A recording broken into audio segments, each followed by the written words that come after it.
Have you ever been 100% confident? You know where you are going. And then you found out you weren't even close where you ended up? Gentlemen, I know you're not going to want to raise your hands because that's how guys are. We don't want to admit that we went the wrong way. This is a scenic route, sweetheart. I meant to take you here. I've been there. Maybe it was because you trusted your GPS too much. About a month ago, my phone died, and I was driving my wife's car, and I made it to my destination without GPS, folks. Thank you. Thank you. I was driving from here home. But I was very proud of myself. I made it without my GPS. I love having my GPS going. Nate Bergazzi, who's a comedian, he's my voice on Waze right now, and he's like, has a lot of funny things to say, but often he'll say, it's time to make a U-turn, Eric. Looks like you've decided, he doesn't say my name, but he's like, it's time to make a U-turn. Looks like you've chosen to go the wrong way. Phrases like that. Anyhow, there's a show now. I'm gonna show you a clip, and I just want to say ahead of time, this is not an endorsement. I don't want you to go, oh, the pastor is showing us a video clip, and we should all go watch it. No, it's not what I'm saying. It's just a funny little clip of a show, and on the show, the main character Michael has gotten this new GPS. It's brand new to him. He's never used it before, and they're in a rental car, and it tells him to turn right.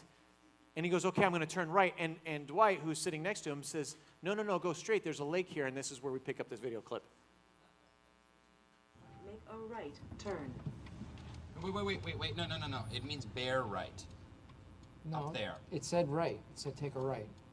No, look. It means go up to the right, bear right, over the bridge, and hook up with 307. Make a right Maybe it's turn. a shortcut, Dwight. It said go to the right. It can't mean that. There's a lake there. I think it knows where it is going. This is The lake. machine This knows. is the lake. Stop yelling at me. No, it's Stop up yelling. there. There's no road here.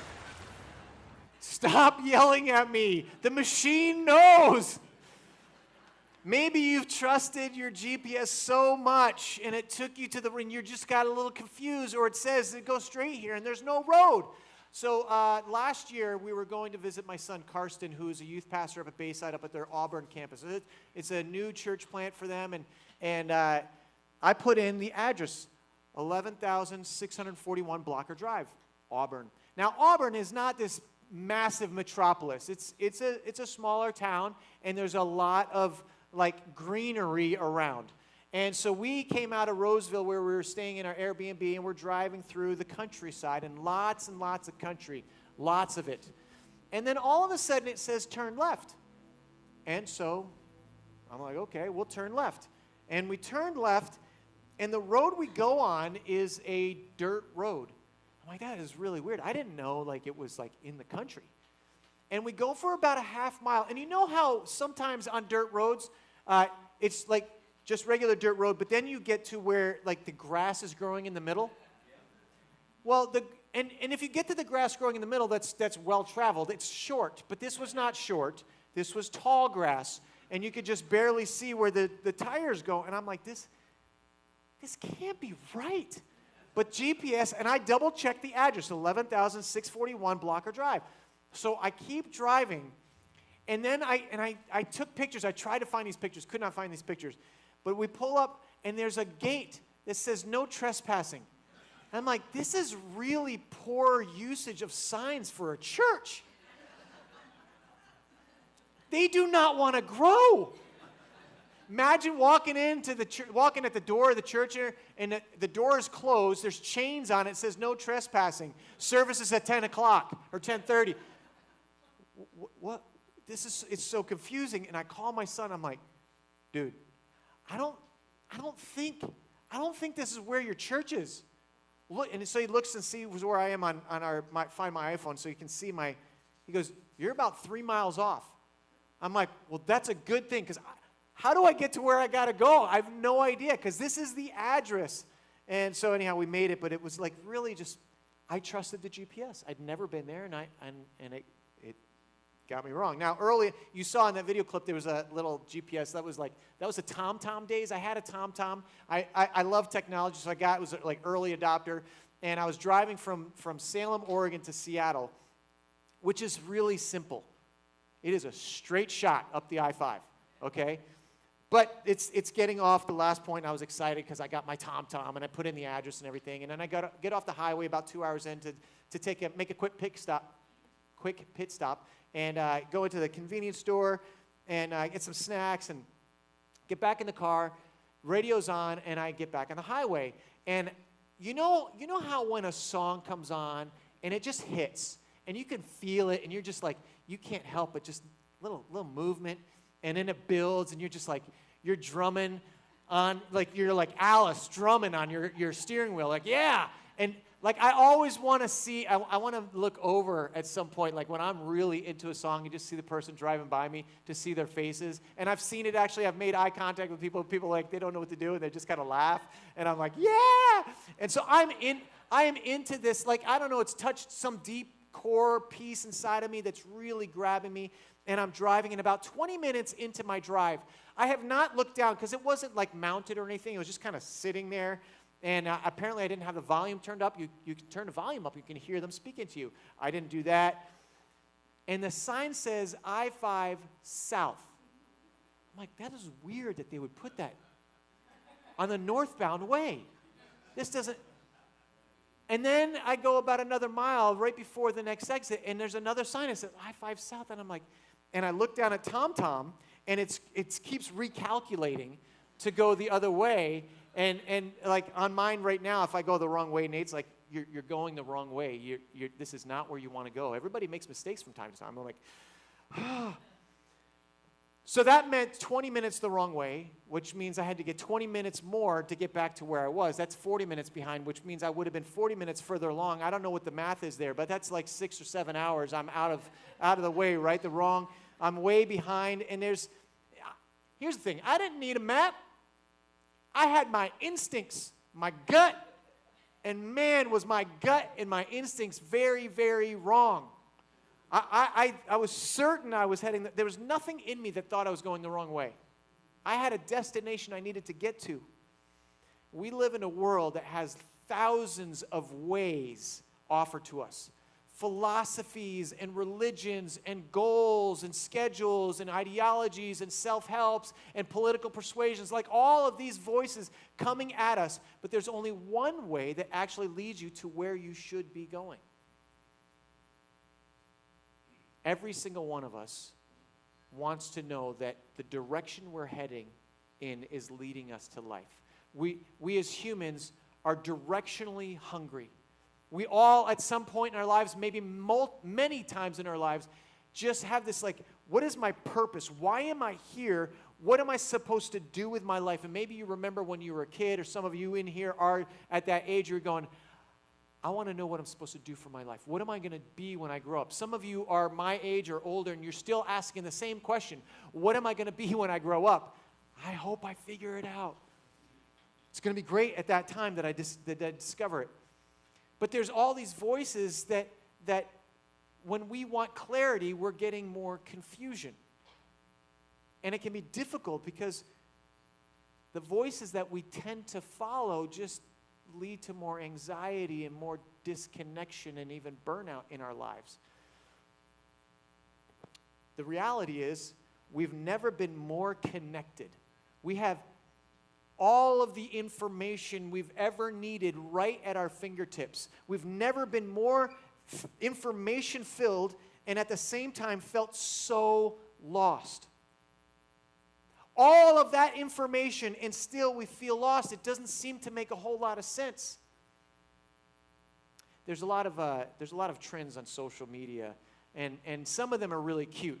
And I love to watch some of these trends. My oldest daughter, Kinsey, she loves TikTok, and she's like, okay, when we're together, we're gonna do this video, and it's gonna be great. So we do all these different dances or games or whatever she has, some crazy stuff that she has, or prank on somebody on it. And there's one, you've seen the movie Toy Story? Toy Story, Andy is this kid who has a bunch of toys, and he's put his names on the bottom of their feet and stuff. And when Andy leaves the room, the toys come to life, and they have adventures together. And then they've got the little army men that have the flat bottom, like we played with as kids. They're on the lookout. And when Andy's coming back up the stairs, They shout, Andy's coming! And all of the toys drop. And they just kind of lay there. Well, there was a trend a while back. This is the Andy's coming trend, and this is cute. I'm going to show you this video. Turn the volume up. It won't work without the volume.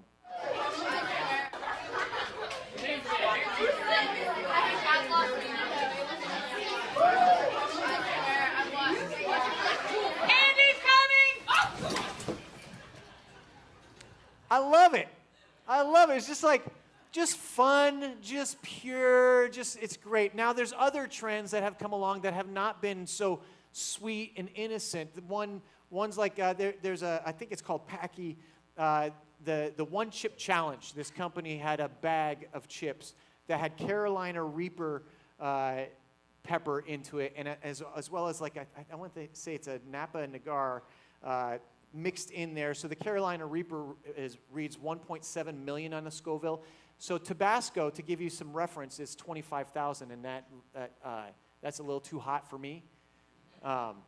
Actually, Alice reminded me of the fact that last year at our staff retreat, Juan had these homemade cheese puffs. He's like, hey, you want one? I'm like, yeah, I popped it in my mouth.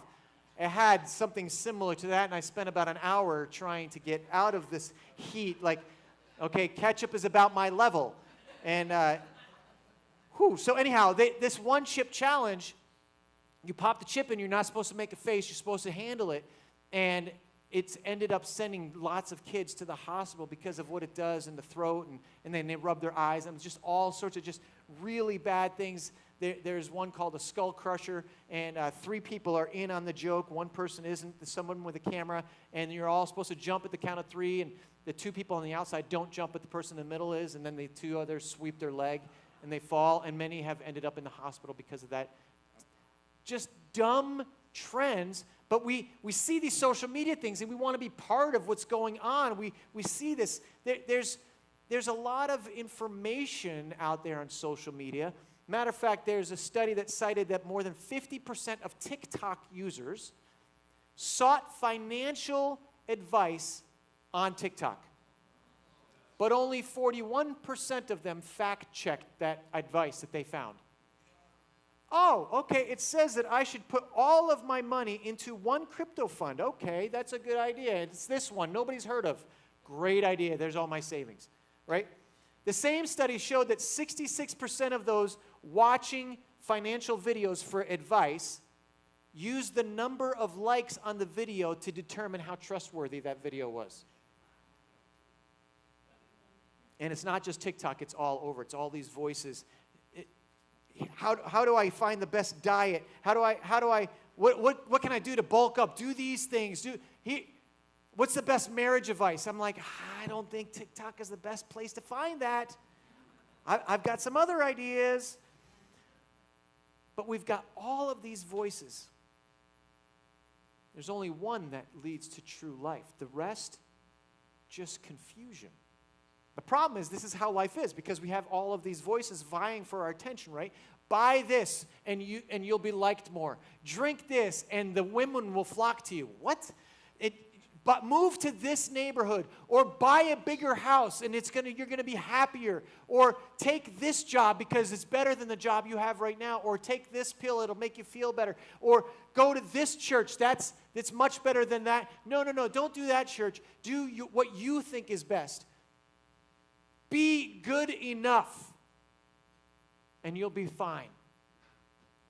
And we live in this world that says all roads lead to God. All roads lead to Chick-fil-A, too. But only one road is the right one through the drive-thru, right? But here's the thing. That's not truth. That's not truth. We're going to open up our Bibles together, John chapter 14. I'm going to read it to you, and then we're going to kind of break it down. John chapter 14, starting in verse 1. And I'm reading out of the New Living Translation, by the way. Don't let your hearts be troubled. Trust in God and trust also in me. There's more than enough room in my Father's home. If this were not so, would I have told you that I am going to prepare a place for you? When everything is ready, I will come and get you so that you will always be with me where I am. and you know the way to where I am going." "No, we don't, Lord," Thomas said. "We have no idea where you're going. So how can we know the way?" Jesus told him, "I am the way, the truth, and the life. No one can come to the Father except through me. If you'd really known me, you would know who my Father is. From now on, you do know him and you have seen him." And he's saying this because you've been with me. So a little context here, if you will. This is all happening the night before Jesus goes to the cross.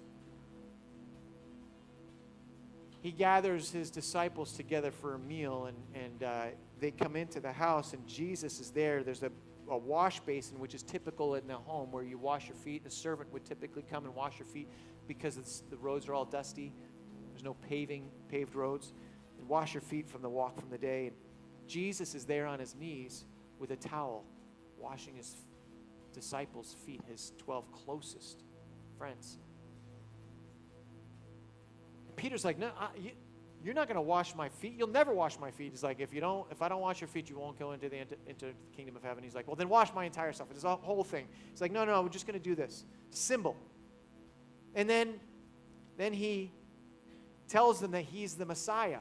Like, all of these things are leading up to this moment, and there's some confusion that comes in. It's just imagine being the disciples in this moment. Like, imagine what they must have been feeling and what they're thinking. They're here having a meal. They don't know it's going to be called the Last Supper for all of eternity.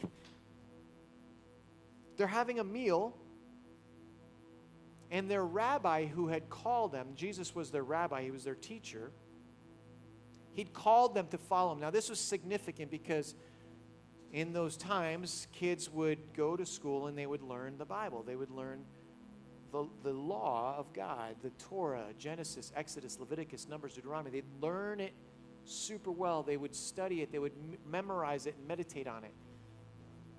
And those who were the best in the class would go to the next level, and the best of the best would keep going until a rabbi saw something in some students, and he would call those students to follow him. And you'd follow after his teachings and his interpretation of the scriptures, and you'd follow that rabbi in his way. If you didn't get called by one of the rabbis, you didn't make the cut, you'd go back to like the family business or whatever. And so these guys were not ones who had made the cut. They were fishermen and tax collectors, all these different jobs that weren't following a rabbi. So it was significant that Jesus has called them. And they understood that significance. And in this moment, Jesus is telling them that he's going back to the Father. And there has to be some discouragement going on because he said that he was going away and that he would die. Not only that, he said, one of you, one of those 12, is a traitor. You're going to betray me. He tells Peter that Peter is going to deny that he even knows him 3 times. He says that Satan is going to work against all of them, that all of the disciples were going to fall away and scatter. So the weight of all of these words that Jesus is telling them had to be really heavy. So I just picture them leaning in, listening to what Jesus is saying, hanging on the words. Confusion for sure, because it doesn't make sense that, like Thomas says something very human, like, where are you going to go? We don't know the way. Jesus answers not with a road map or a GPS, but he answers with a relationship. So this is the 6th of the 7 I am statements that we've been going through, and Jesus says, I am the way and the truth and the life. He is the way because he is the truth and the life. That's the fact. And I want to pull out 3 different pieces from this passage here quick. And if you're a fill-in-the-blank type of person and that makes you happy, I'm going to make you happy right now. You're going to get to fill in all your blanks, okay, in your bulletins there. The first one is this. Jesus gives us his presence when we feel lost. Jesus gives us his presence when we feel lost. Verse 1, it says, don't let your hearts be troubled. Trust in God and trust also in me. Don't be troubled. You're not walking alone. You're not by yourself. He's reaffirming that God the Father and he, both of them, can be equally trusted. And you know that feeling when you get news that doesn't make sense and it causes you to spin out? Maybe it's the news that you got cancer. And all of your fears rise up. And you can't think straight. And you're like, how is this possible? That can't be true. Or you get the call that a loved one has passed away. You're like, no, why? It doesn't make sense. And you start to spin out. Maybe you're a student and your best friend you've just found out has shared one of your deepest secrets that you only shared with your friend because you trusted your friend, but they gave it away at the lunch table for a laugh so that they could feel like they fit in. And you feel completely betrayed and you're spinning out and you feel lost, like nothing makes sense. And Jesus here begins with comfort, not a strategy. He invites us to trust him in the middle of the confusion and fear. His presence calms troubled hearts. When we understand that, when we walk with Jesus, in the midst of all of the crazy, difficult stuff that comes along the way, Jesus doesn't just point towards peace, he is peace in us. He gives us his presence when we feel lost. The second thing we can pull out is Jesus secures the promise of life with the Father. He says, there's more than enough room in my Father's house. If this were not so, would I have told you that I am going to prepare a place for you? When everything is ready, I will come and get you so that you will always be with me where I am. And you know the way where I'm going. He promises his presence. He's preparing the destination, not just the journey. He goes on the journey with us, but he's preparing us the final destination. He says, I'll come and get you so that you'll always be with me where I am. At the end, it leads to eternal life. Jesus secures the promise of life with the Father in this moment. And that promise is an eternal promise. He isn't just going to walk with us through our life. He's preparing a home that's forever with God the Father. See, Jesus is the destination and the guarantee, this promise. And to the third point, we covered presence, we covered path. If you love alliterations, I'm sorry, we're not going to do another P word. I'm just kidding. I'm a preacher, not a monster. It's another P word, don't worry. Jesus provides the path that leads us home. Jesus provides the path that leads us home. He says, I am the way, the truth, and the life. I am the way. Jesus doesn't offer a path. He says that he is the path. And what I love about this is it's not like a mechanical, we got to figure it all out. It's relational. It's relational. It's about stepping into relationship with Jesus that he offers us to this day. He's not giving us a roadmap. Here you go. Here's a GPS. Plug it in. You're gonna be fine. No. He's inviting us to follow him on a road that leads us home. And by his words, he says, no one comes to the Father except through me. And this is significant. Jesus stressed that salvation, contrary to what most people think, is not obtainable with a whole bunch of different paths or doing enough, outweighing our good stuff versus the bad. It's only through him. Jesus is the access to the Father.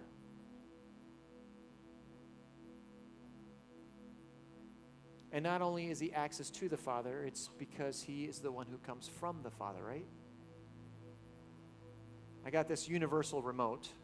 It's pretty awesome when you look at it, because it's supposed to connect to pretty much everything. There's on here, you can read LG, Samsung, Sony, Philips, Panasonic, Sharp, Toshiba, Hitachi, Vizio, TCL, JVC, Hisense, Westinghouse, Magnavox, Haier, RCA, Vestel, Seiki, Netflix, your smart TV. Like it's connecting to absolutely everything. So I thought it would be fun, to just mess with some stuff in here. Turn the lights off.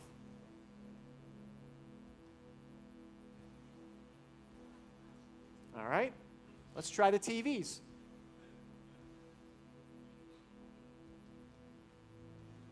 Now, normally I'd say I don't know how to do these things. My kids got to do it, but I'm pretty technically savvy.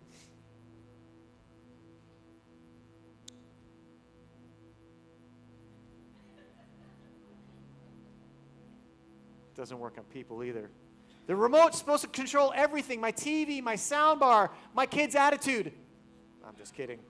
Apparently that's not universal. But no matter how many buttons I press, if the remote isn't synced to the system, it's useless. Unless this remote is synced to the system, it is absolutely useless. Doesn't matter whether I have batteries in it or not. If it's not synced to the system, I can press all of these buttons. And some of you have some of these universal remotes that are like 3 times the size of this. This thing controls everything. But if it's not synced to the system, you're never actually connected to anything, and it's not going to do. It's kind of worthless.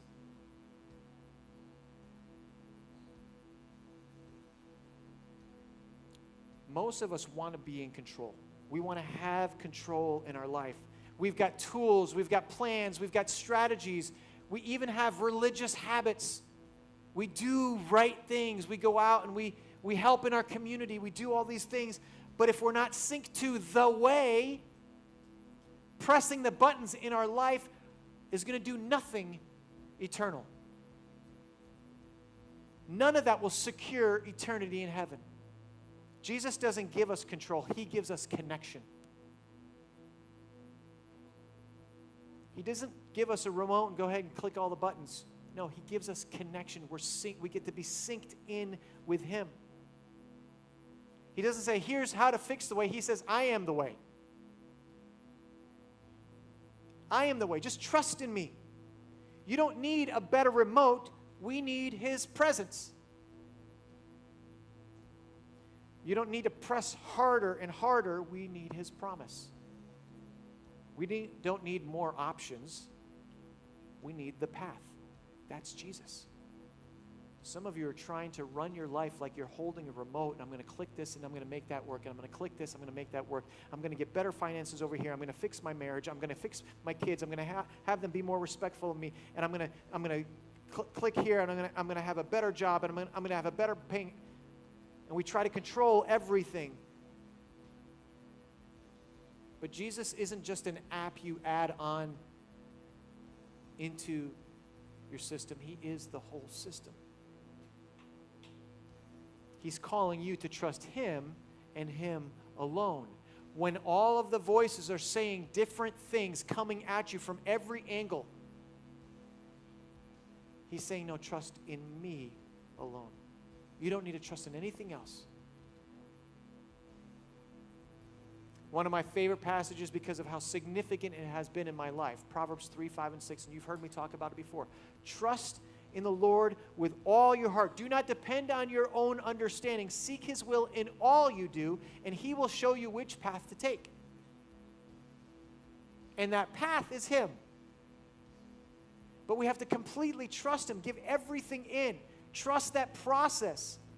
Remember the movie Finding Nemo? So in this movie, Nemo is this little clownfish that has a tiny little fin on one side. And so his father, Marlin, is super overprotective. Mom has died. And so Marlin's always watching over him. Well, Nemo takes off because he wants to prove that he can do something, and he gets lost. And Marlin goes and he's going to find him. Marlin is a petrified fish. He's so scared. But he goes after his son, trying to find him. And along the way, he meets this fish, Dory. Now, Dory is what we always hear about goldfish who have like 5 seconds of memory. They drive over, swim around here, and then 5 seconds later, and she's like, oh, what was your name again? Oh, nice to meet you for the first time. Oh, what was your name again? Nice to meet you for the, like that whole kind of, like she constantly forgets. But for some reason she can read, which I think is awesome. I love a good fish that can read. But there's a moment where Marlon is freaking out, and he doesn't know how to do it the right way, and he doesn't want to lose his son. And Dory starts to sing, just keep swimming, just keep swimming, just keep swimming. And she's essentially reminding him to trust the process. Now, Jesus isn't just telling us to keep swimming. He's telling us to follow him because he is the way. What ways have you been following? Ways that promise fulfillment but haven't delivered for you. Maybe it's career, maybe it's relationships, maybe it's spiritual activity, showing up to church, doing the right things.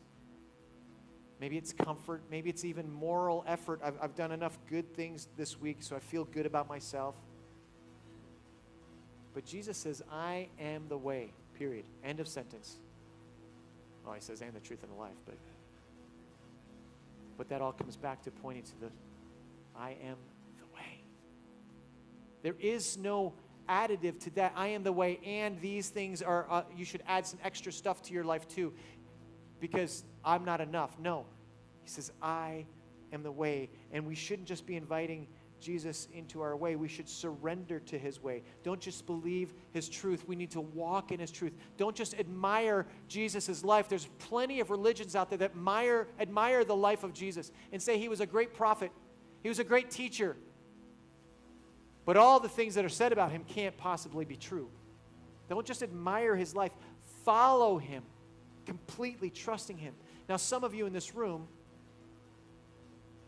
maybe you have come to church for a long time, and you've done all the right things, but you've never truly said yes to Jesus. I'm committing myself all the way to follow after you. The Bible is really clear that the payment for our sin is death. That's the penalty for our sin. We've all done stuff wrong.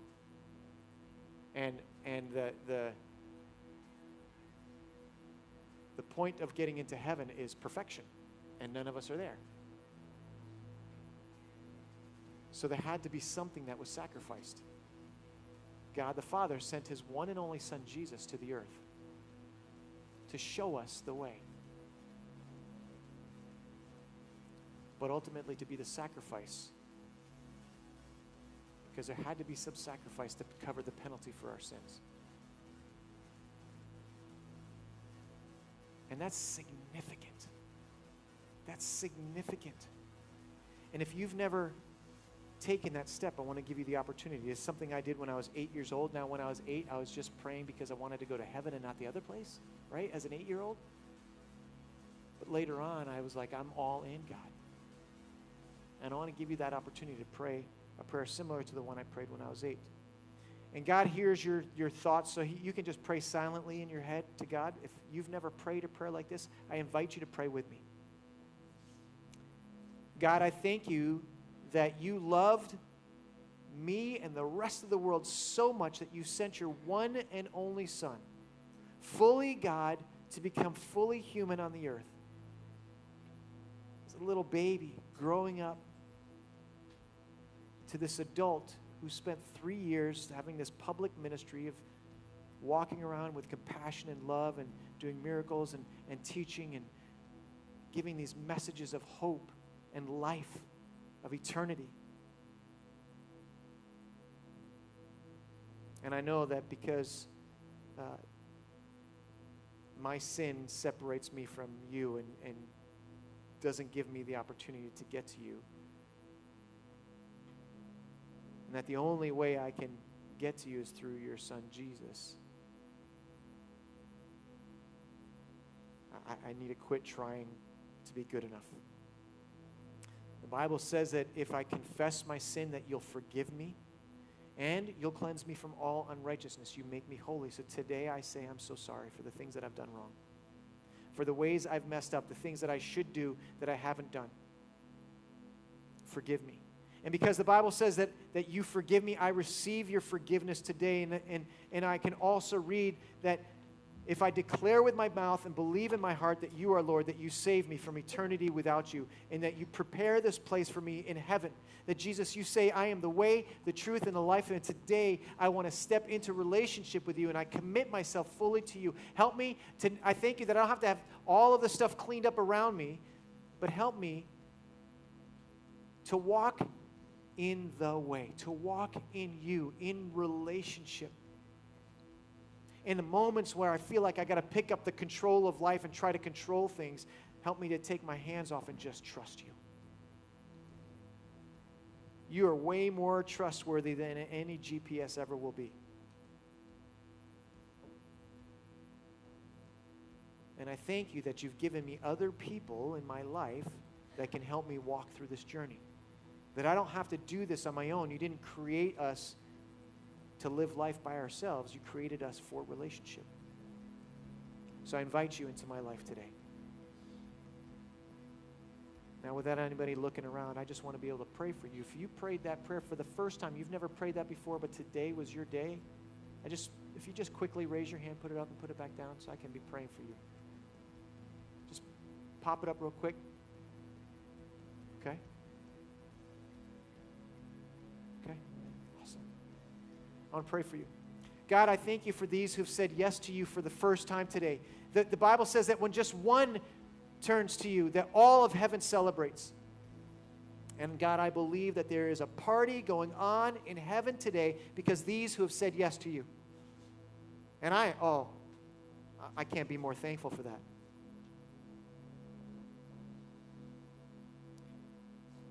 Would you bless my friends who've said yes to you? Would you bring people around them? Would you remind them to reach out to others, that they don't have to walk this road alone, that you've given us others and given us each other. Help them to walk in the way even when it's hard, even when we're tempted to take shortcuts. That's for all of us. When we're tempted to take those shortcuts, remind us that broad is the path that leads to destruction, but narrow is the way that leads to life, and you are the way.